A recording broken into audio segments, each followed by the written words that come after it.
Hello, Silent Command family. My name is Miguel Flores-Padilla, and I'm excited to share with you my 2025 headcam slash podium cam. I served as field assistant in 2024 and drum major and soprano saxophonist this year, 2025. Our show was titled Variations on a Gathering, and I'm excited to share with you some show analysis, what it was like adjusting as a woodwind and drum corps, and anything else my mind comes up with.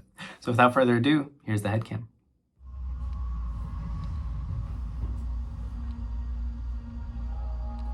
I love the sound sample at the start here. I think this makes for such an ominous presence.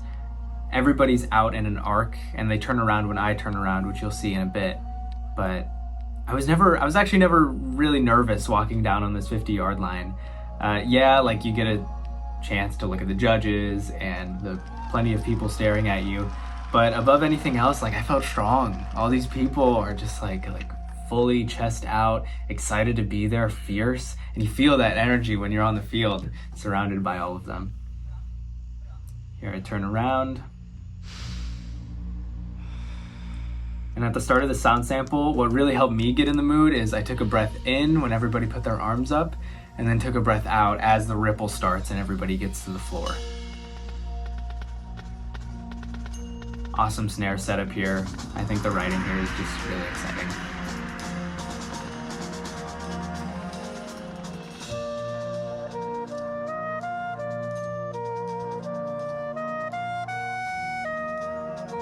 And here I'm joined by my two trumpet friends, Stephen and Brandon.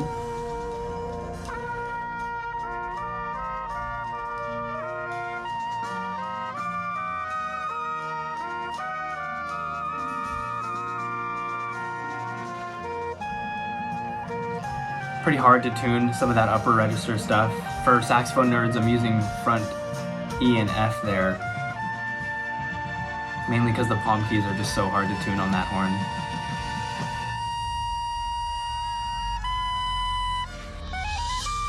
Here I go to that first insert so we get a shot of our drum set player Hayden and me. And here's that opening hit.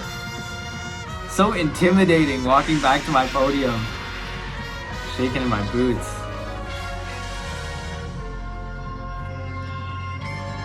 That ladder is pretty unstable. That's hard.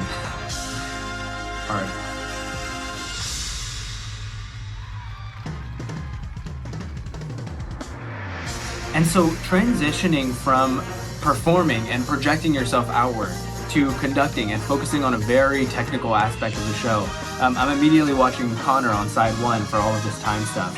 And it's a switch. You have to realize that like what you're doing from the podium is nothing like what you're doing on the field.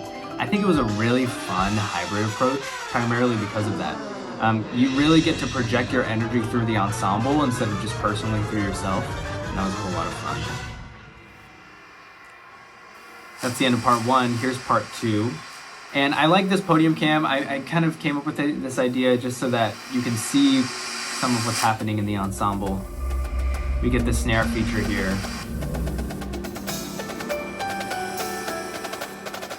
So important to stay in time. It's so hard coordinating this, one hand conducting to two hand conducting, and coordinating that across three spots on the field.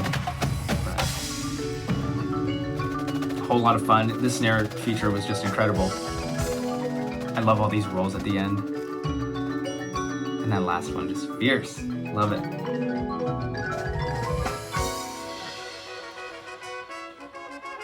We have this high brass feature in the back.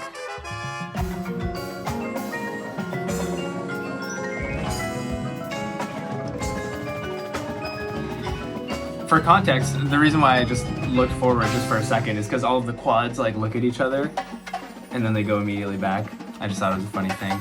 Not functional at all, just fun for the show. Plenty of time signature changes. A lot of this goes from 7 and 5.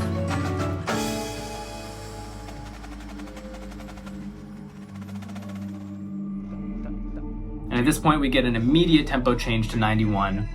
And I start to control time. Trumpets are going over to side 2 now, and we are setting up the trumpet feature.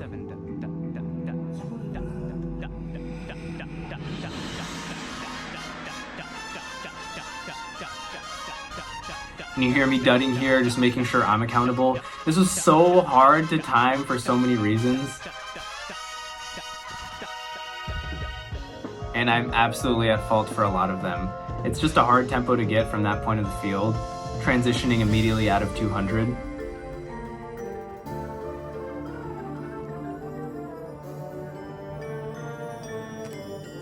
But we made it work, and I credit our very talented trumpet players for that.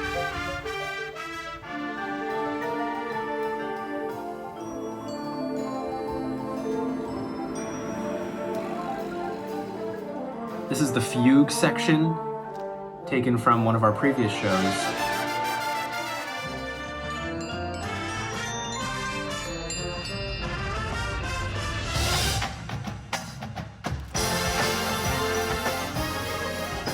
We immediately go from a tempo change of, again, 182, which is that double time 91.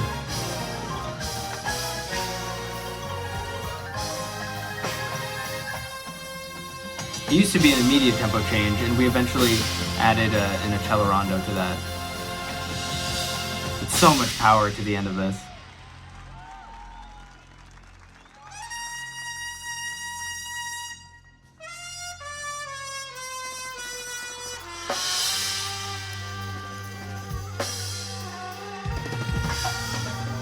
We have our trumpet soloists in the beginning of this part 3 here. Mellophone soloists as well, just super dramatic, super angsty.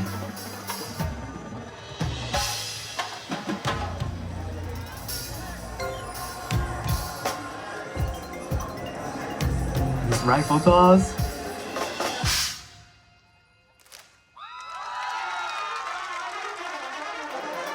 So cool, sets up this high brass moment so well.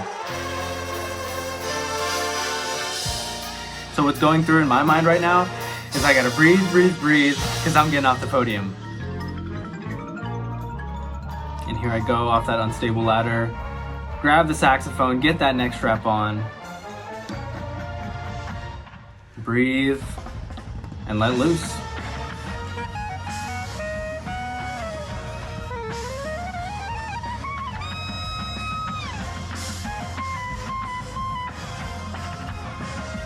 Finally a chance to breathe.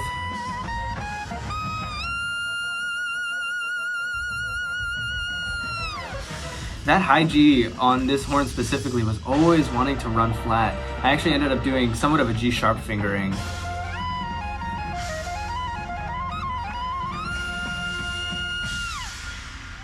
In general, the soundscape there is so difficult to play in time. I'm basically in line with the brass, but they're all the way on side 1 and I'm on side 2. So it took a lot of just watching side 1 drum major Connor, and also just keeping my cool, because it's very easy to rush, it's very easy to play out of tune, which inevitably happens, but...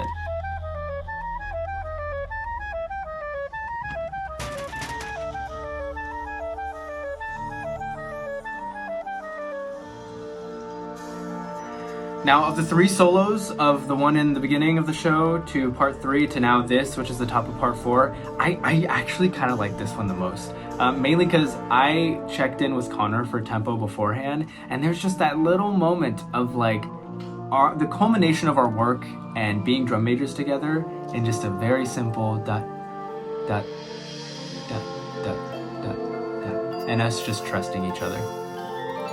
It's a beautiful thing. And like any ballad of a drum corps show, this is the chance for the audience to breathe, to relax after so much power in their face. In this spot, Connor and I look at each other, and we have this ritardando together.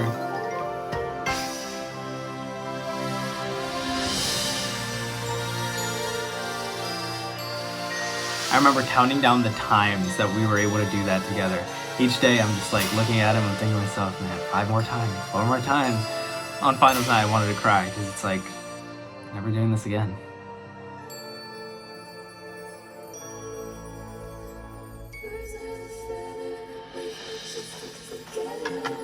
And then you snap back into reality. There are a few times as conductors that we can just sit back and go on autopilot, but you've gotta have your eyes set on the next section every time.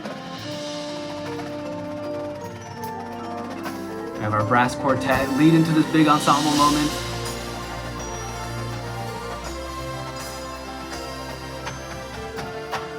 And the drill here is insane.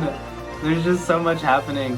And it doesn't look like so much on video, but gosh, after all of the technique from parts 2 and 3, we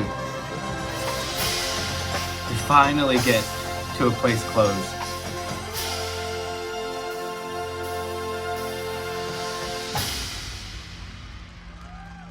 I see everybody's chest just pumping. Oh my god, it's such an athletic show. And then we immediately get right back to it.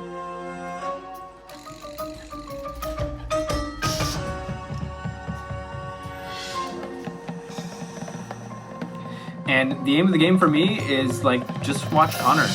Just stay in time with your fellow drum majors. Whenever things pull and push, you follow that. You anticipate it beforehand. I mean, you've got to get used to your team members' patterns and when they might speed up or slow down and what cues that looks like from them. You've kind of always got to be 3 steps ahead all the time as conductors.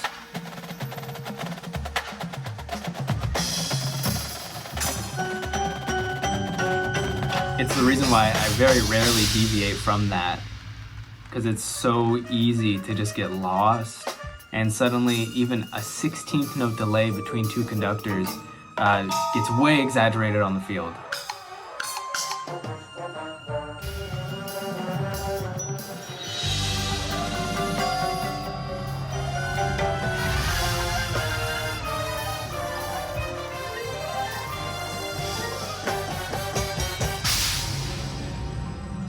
And now we get to the last part of our show.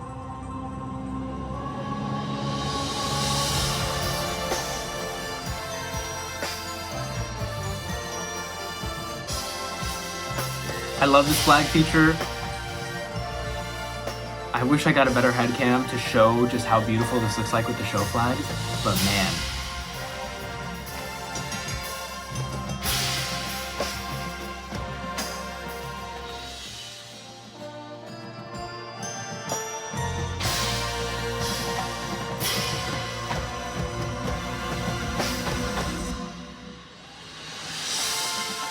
And you just let go. You just enjoy every last second of the show.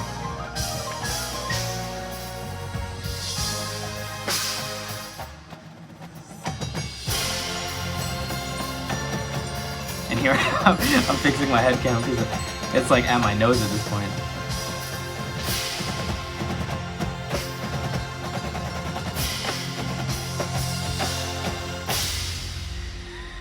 Down, and we come back to hug a friend. In my case, Connor and I just step back together. You see that? The heart and armpit percussion. It was a beautiful show. I'm so honored to have been a part of this, and really, at the end here,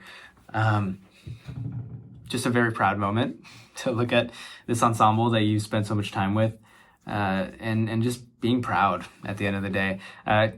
Yes, it's a competitive activity. Yes, there are parts of it that get really difficult.